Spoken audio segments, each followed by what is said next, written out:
No! No!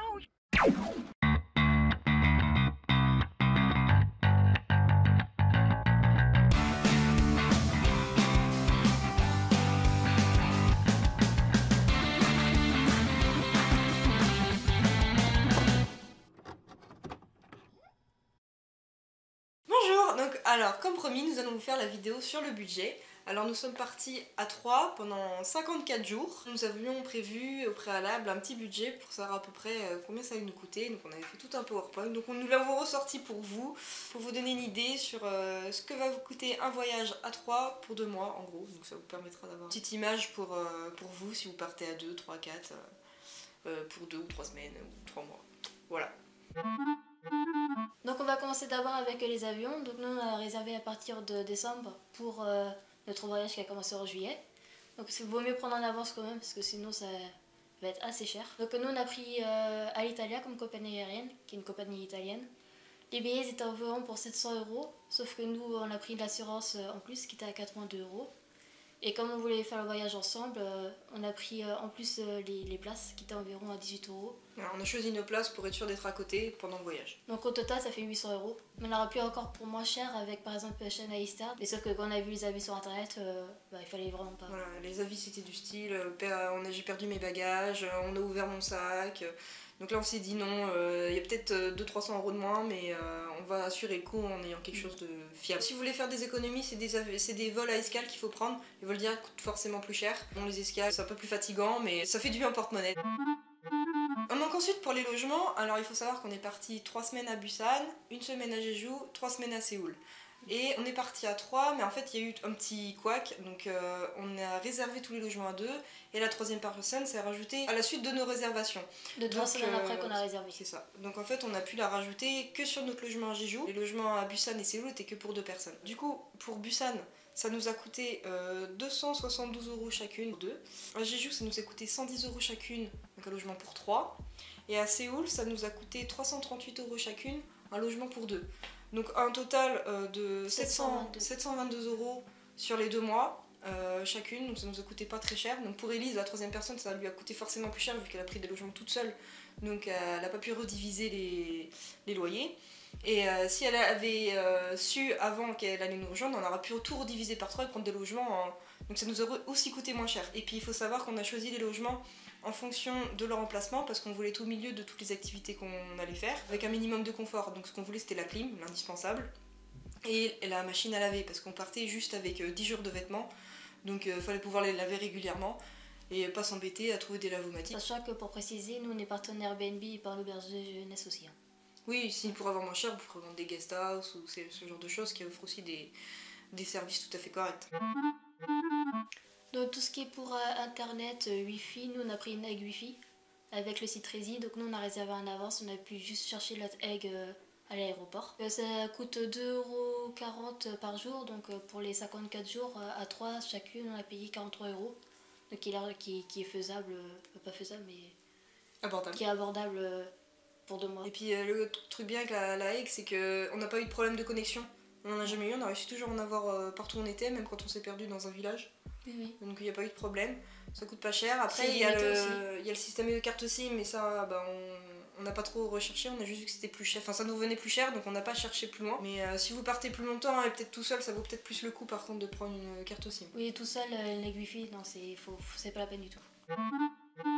Sinon aussi quand on est à l'aéroport, nous on a échangé notre argent, donc faut pas oublier qu'il y a aussi des frais de change, c'est juste un rappel.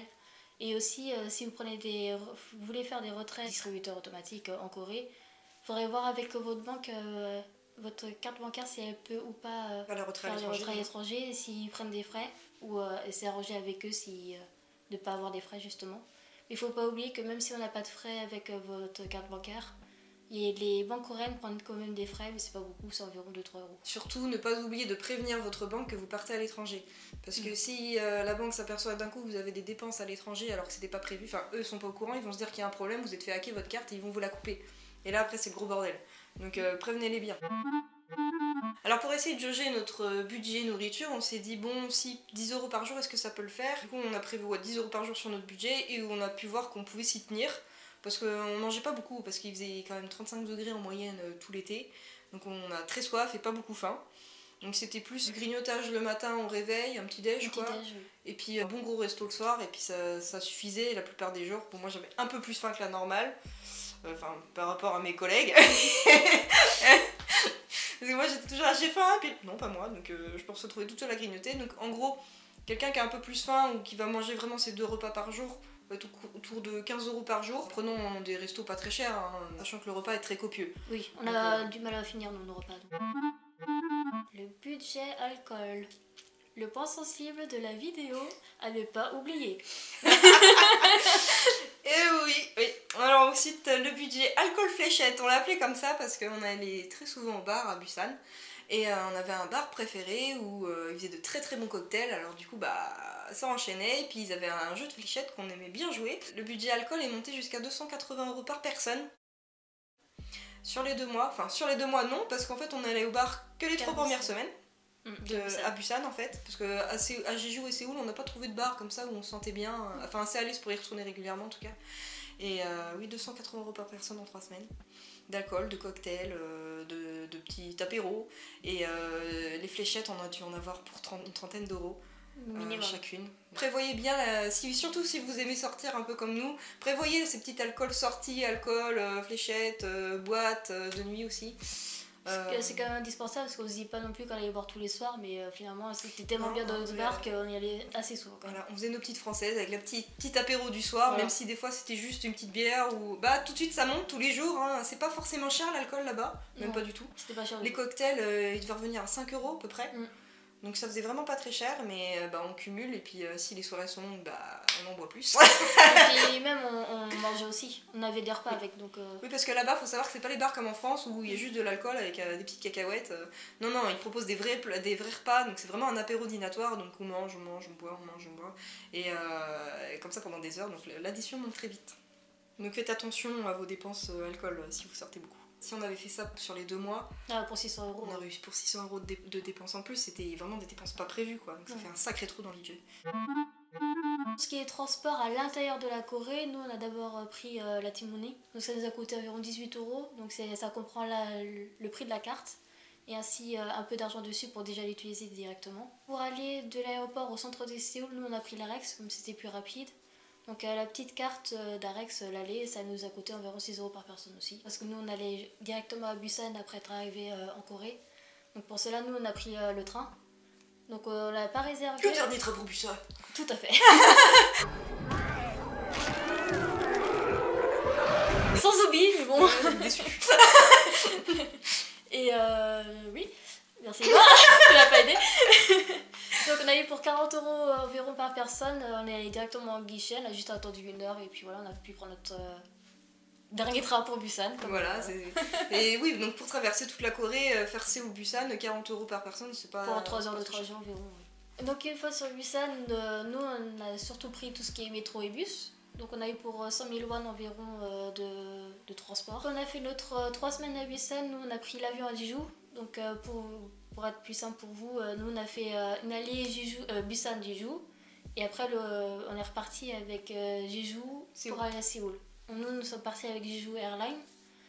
Pour réserver, c'est maximum 3 mois en avance. On peut pas avant. On a eu pour 130 € environ par personne. Pour Jeju, après, on a pris que les bus. On n'a pas pris de location de véhicule parce que c'était beaucoup trop cher. Les personnes disaient les bus c'était pas possible, c'est pas assez... Que c'était trop compliqué. Trop compliqué, ouais. Et nous en tant qu'Orient on s'est dit on va y arriver.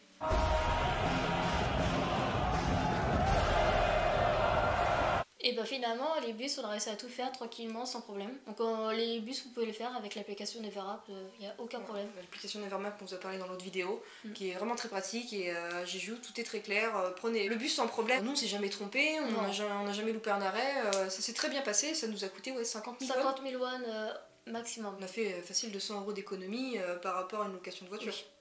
Même si c'était divisé par 3 personnes. Puis après quand nous sommes arrivés à Séoul, donc on a fait aussi tous les transports en métro et bus. Et on a eu environ pour 130 000 won, donc c'est un peu plus cher que Busan niveau temps. Les lignes de métro sont quand même beaucoup plus longues, donc, et les tarifs c'est par rapport au kilomètre aussi. Donc c'est pour ça. Faut savoir aussi pour les taxis, si vous en prenez, c'est pas très cher. La course de base elle coûte pas cher et puis ça monte vraiment très doucement. Nous on a dû prendre le taxi 4-5 fois tout au long de notre voyage. Budget taxi il doit être quoi, même pas 10 € par personne. 10 € maximum par personne, Ouais, parce qu'on a divisé par 3 aussi, mais c'est vraiment pas cher. À chaque fois on était surpris justement du prix. Oui, c'était pas cher et puis pas de problème d'arnaque ou quoi, donc nous on est tombé que sur des gens très sympas qui étaient même curieux de savoir d'où on venait et très accueillants. Alors ensuite, pour les activités, on a essayé de faire une liste avant le départ de tout ce qu'on allait faire. On a fait essentiellement des temples et des musées, où chaque visite de ces deux choses-là nous coûtait en gros 2 € par personne à l'entrée. Donc c'est vraiment pas cher. On fait des choses un peu plus chères. Le truc le plus cher qu'on ait fait, c'est le festival. On a fait le Waterbomb à Incheon.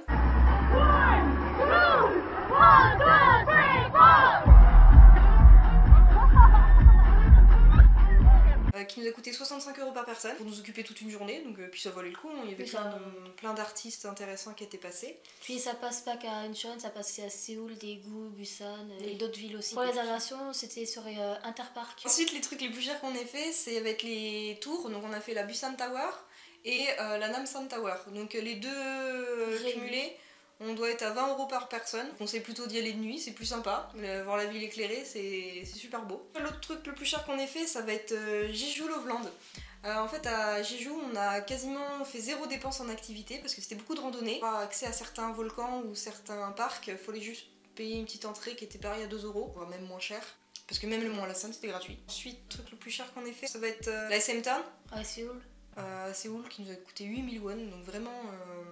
On n'a rien fait de cher en activité. Après, c'est sûr, si vous allez dans des gros parcs d'attractions, là, il va y avoir plus de prix.